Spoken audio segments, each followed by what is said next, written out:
Hey there, friends. Dave Paulides, Canine Missing Project. That is the executive producer of the show, Huck L. Berry. Huck's going, who's here?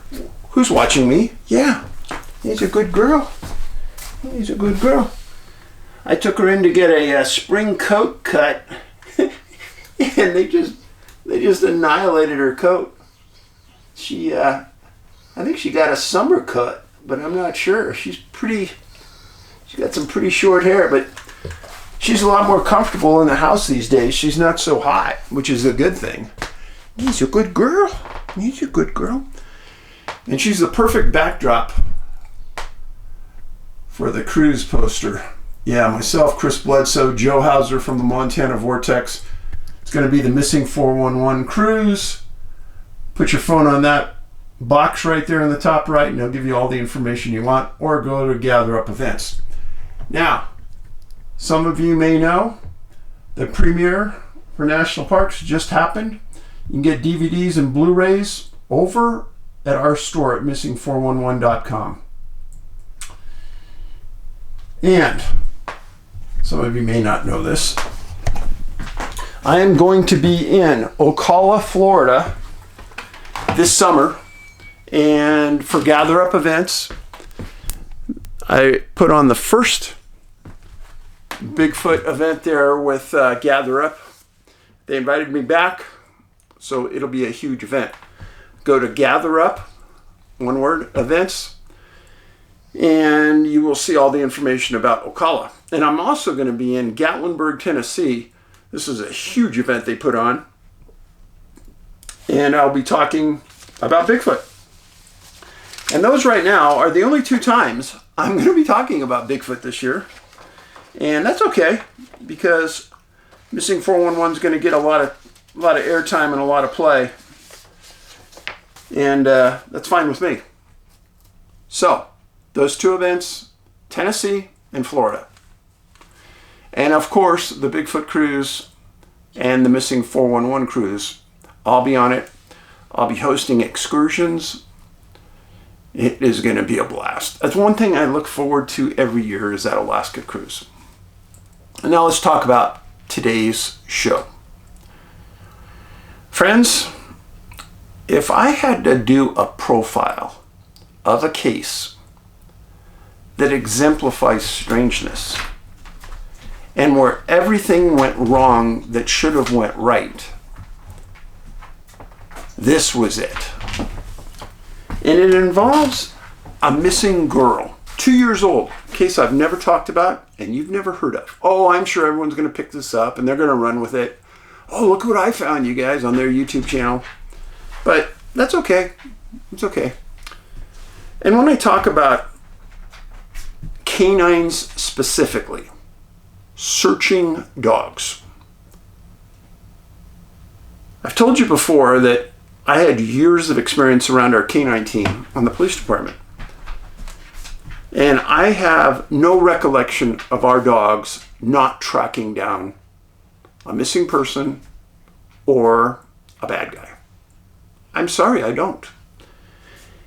And is that because our dogs were trained regularly and they were efficient and they knew their job? Maybe.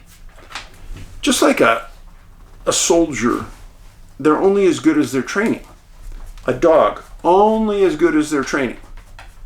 But when I tell you about what happens in conjunction with this search, it's going to blow your mind. This is one of those times where the search coordinators did everything right. And I'm serious. I don't know what else they could have done. And I'm going to lay the story out for you. The young girl's name was Kimberly Lozo, 2 years old, missing June 19th, 1983 at 10:30 in the morning. This was southwest of Alpena, Michigan. Her parents were Dawn and Marilyn Lozo.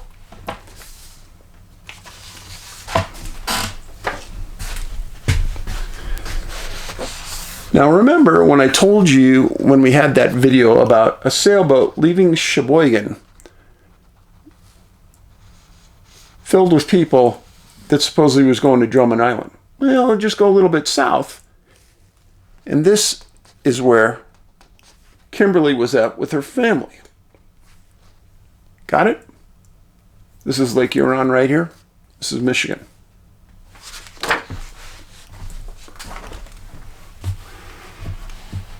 Parents, Dawn and Marilyn Lozo, and she had an 11-year-old brother that was with them.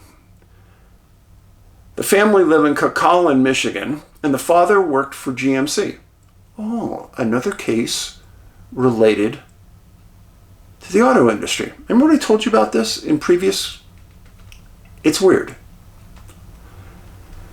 Well, the Lozos planned way in advance to go to this campground and spend a weekend camping. So they left their home Thursday. They arrived at the Rifle River State Park. That's what it was called at the time. And it was a campground. They paid, they got in. It was Thursday, June 16th, 1983. They pulled their car in. They established their camp. They had a meal.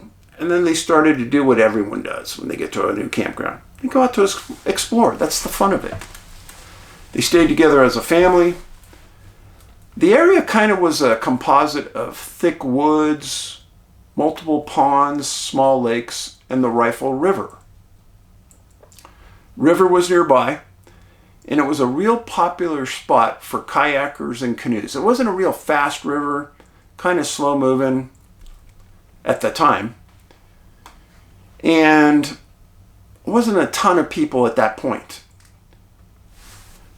And their idea was to stay till Sunday, camping, cooking out, enjoying the outdoors, and then Sunday morning come home. Well, Friday, Saturday, everything went perfect. They had a good time, the weather was good. And then came Sunday morning, June 19th at 10:30 a.m. Mom and Dad decided that they were going to pack up about this time and get ready to drive home. So they're loading up their campsite, putting it in the car, and their 11-year-old son said he needed to use the restroom before they drove home. And he walked from the campsite, and Mr. and Mrs. Lozo thought that Kim was walking over there with him. It was unclear exactly why they knew, and it was never explained exactly why they said that. But those are the facts. So at about 5 minutes later, the son returns, and Kim's not around. They said, "Hey, where's your sister?" "Well, I never saw her." "Well, we thought that she was following you there." "Oh, I didn't know that." So the mom and the son walk over to the restroom, look around. Still, there isn't any big alarm. Restroom wasn't that far away. They look around, call her name, nothing. Mom and the son come back, get the dad. Now all three of them are searching the area around the restroom and the campsite, calling her name. Weather was good. People were leaving the campsite at about this time, as would be normal Sunday morning, early afternoon, people going home. Now, the first place they searched was the restroom, inside, outside. Son said he saw nothing. They saw a couple people around it. They asked them, nothing. Now, the Rifle River wasn't far away, so the family walked the path, and they asked the kayakers and canoers who were in that area, and they asked them if they had seen a small girl. They said, "No, we haven't seen any girls, young or old." And the description that the Lozos gave was a 2-year-old girl wearing a red hooded sweatshirt, red pants, and shoes. In essence, friends, very bright colored clothing. The kind of clothing you want your child to be wearing when they disappear, because you'll be able to see it from a distance. Well, the people in and near the river all said they hadn't seen anyone, and if they did, they'd come to the campsite. The family also checked around the 2 ponds and the lakes that are at the campground. She wasn't there. Nobody had seen her. Everyone was calling her name. Other campers were now getting involved, calling her name. And there was never any response. And you have to remember something. When a small child disappears, and they get to that point of being scared, they may not answer to someone calling their name that they don't recognize. That's why mom and dad being out there early on calling her name, that's a good thing. And they should have gotten a response. Because she couldn't have gone that far that quick. But they didn't. The family started to think to themselves that there were a lot of people going outside the park now, leaving. And they were afraid maybe she got abducted. The family realized the urgency of the situation, and they ended up contacting the Ogemaw County Sheriff in Michigan. Deputies responded.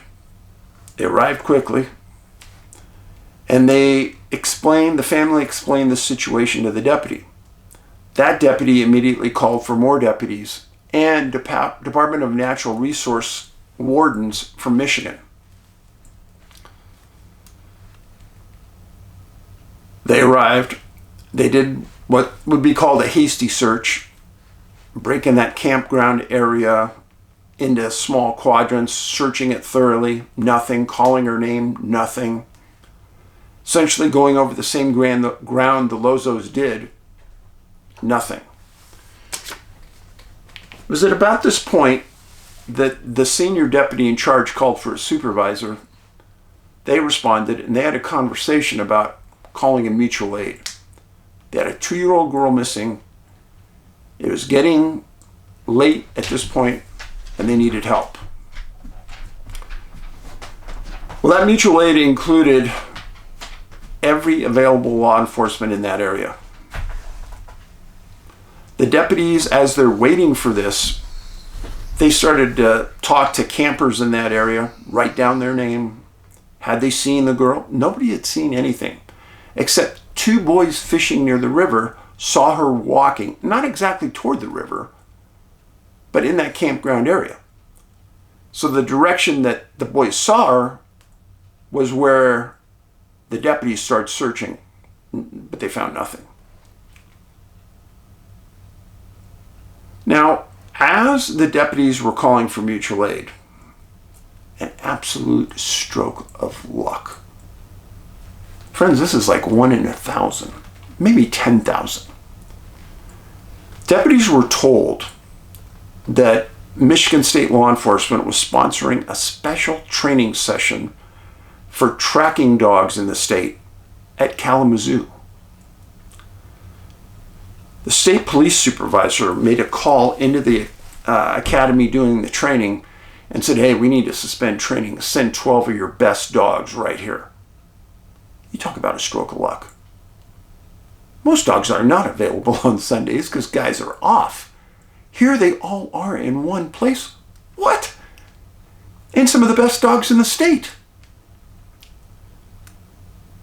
They also Ogemaw made a special request for the state and the Coast Guard helicopter and as many ground searchers as they could send, including Wordsmith Air Force Base. They asked them to send a busload of airmen out. The Michigan Department of Resources immediately dispatched rangers, wardens, and one of their airplanes that happened to be in the air. Things were all coming together in a lucky way. Again, a lot of these resources are only used during the week. Also, the city of West Branch was part of that mutual aid request. And they had 2 of their canine dogs on duty, and they dispatched them right away. And they got to the scene first. In an extreme case of caution, which you have to do, Ogemaw called the Michigan State Police dive team to clear the ponds, small lakes, and the river. And they responded. Now stop. This is Sunday, the first day. I'm telling you, for a very small sheriff's department, Ogama did everything right. Up to this point, everything was done right. They had resources at the campsite, breaking the area into quadrants on a map, and they were all searching in the field with the canines at this point. It got to be dark. Everyone was calling her name. They never got a response. And they knew that temperatures that night were going to go down into the low 40s. And they were concerned. So during the night, people kept walking the campground calling her name. But besides that, there was really no other efforts. So Monday, June 20th, the day following when she disappeared, Kim disappeared, 12 canines show up. I don't think I've ever heard of a search having 12 canines on scene for a small campground. I don't think it's ever happened. Well, Mrs. Lozo had Kim's clothing that she'd worn, perfect for canines to grab a scent. And they did. Now, I did find this picture, and this is exactly how I would organize people to search for a small girl that's missing. If you notice, they're no more than arm's distance apart, walking through a field. This is exactly how you clear an area of someone who's missing. Perfect. And they had done this repeatedly over multiple areas in that campground. And it kept going all day and all night, up until like 9 o'clock.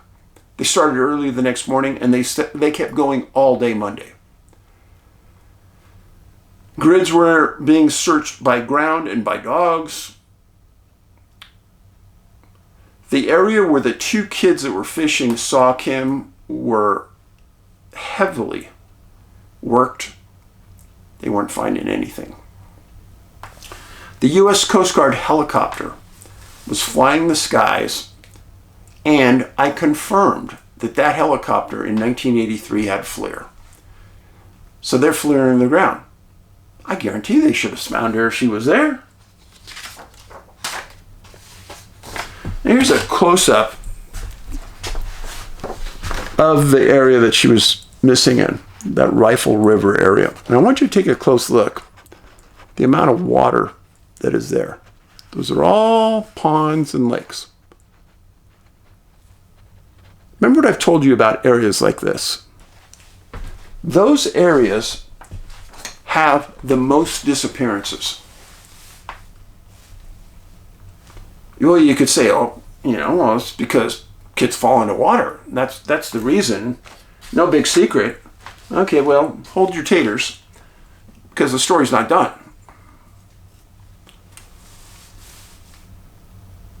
The Coast Guard flew the skies all day. Another Michigan State Police helicopter flew the skies all day. They had almost 100 U.S. Air Force airmen searching the ground. They also had an additional volunteer searchers, sheriff's deputies, wardens. If somebody was on the ground in that area in bright red clothing, how could they not be seen? They searched out to an area of 2 miles, using that walk at arm's distance apart. Temperatures in Sunday night got down to 45 degrees, cold. Kim's name had been called continually throughout Sunday and Monday. And in a very smart maneuver, the searchers had brought along the mom, the dad, and the grandmother to call her name. Because, like I said, some kids won't respond to a voice they don't hear. They'll get scared. But grandma, mom, dad, that's safe. That was a smart thing to do. and they walked them through that whole 2-mile area. Well, the word was that the temps on Monday night were going to be even colder, and so they kept pounding away at it. And what happened is that the search and rescue teams called in mom and dad late in the day on Monday. And they laid out all the resources that had been used. They stated that Ogama County sent every available deputy here for 2 days to search. Michigan State Police had their helicopter and several troopers searching. The U.S. Coast Guard had their helo flying over the search area with FLIR. Tracking canines, at least 14 different dogs worked that area, and none could find a scent trail to locate Kim. Airmen from the U.S. Air Force from Wordsmith had spent 2 days searching at arm's distance. Now, in search school, searching basics, ground pounders, people on the ground looking for the person. And you have to presume that they're unconscious and they won't hear you. That's why you have to be looking. Well, that didn't work. Air support, FLIR. Michigan State Helo, nothing. Michigan State Department of Resources sent canines. 12 of the best in the state were there searching, nothing. So they gave it to the family and they explained everything I just explained. They said that Kim obviously wasn't in this area. Divers cleared the lakes and the river.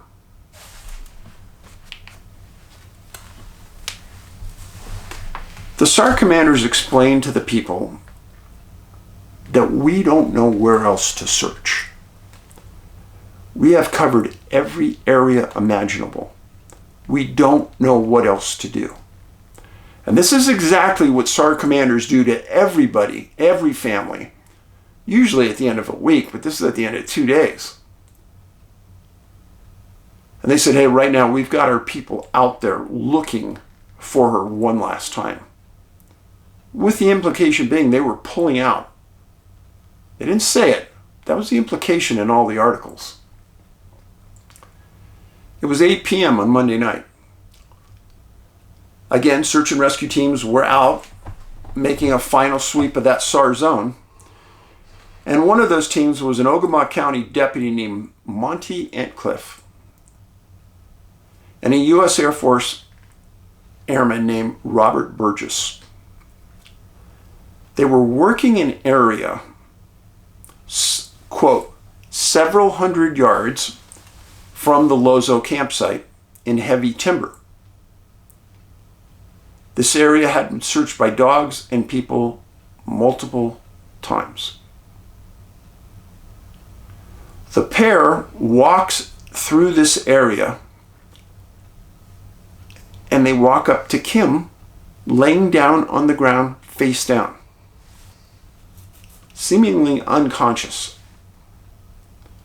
They reach down, pick her up, she wakes up, doesn't say anything. The deputy and the airmen carry her back to camp and to her mom. She was transported to Toll-Free Memorial Hospital as a precaution. There was nothing apparently wrong with her. She was later released. Now, this campground had newsmen crawling all over it. I mean, when you have a 2-year-old that's missing, even if it's in the middle of nowhere, Michigan, you're gonna pull up resources of people looking. Remember I told you that her grandmother was one of the people that went out with searchers calling her name. That was Mary Lozo. She was interviewed. This is what she said. Quote, I had walked back in that area where she was found and had been calling for her. But she didn't answer. We all thought after that she'd been kidnapped. Kim should have responded to her grandmother. A friendly, safe voice. The head of the search and rescue was Ogama County Sheriff Sergeant Dan Lubelin. He said, the area Kim was located was several hundred yards northwest of the campground. It had been repeatedly searched by canines and ground searchers.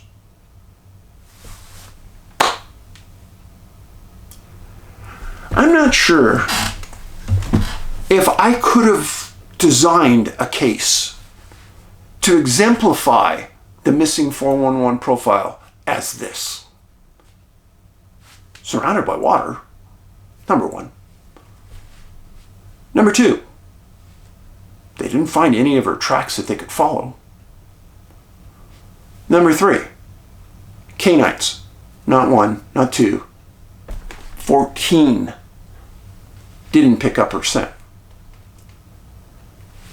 I always like, oh yeah, as I'm talking, you don't look at me, but this is a picture of Kim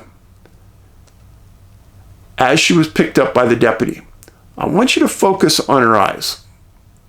See how wide open, like a deer in the headlights look? This is repeatedly the way kids look when they're found under this situation. I don't know why. It's puzzling, and it's for sure not normal. Thank God she was found alive. All right. I always give everybody the benefit of the doubt. And some of you blame the searchers. No, you can't blame searchers. And why can't you blame the searchers? Because they were doing everything right. Lubelin said the area she was found in was searched repeatedly.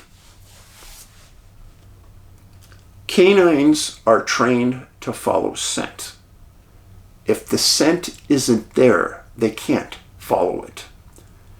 If there's no tracks on the ground, explain to me how that can be, unless she didn't move across that surface. This is an area of northwest Michigan that I've explained in the past. Somebody disappeared right on Drummond Island I did a video on.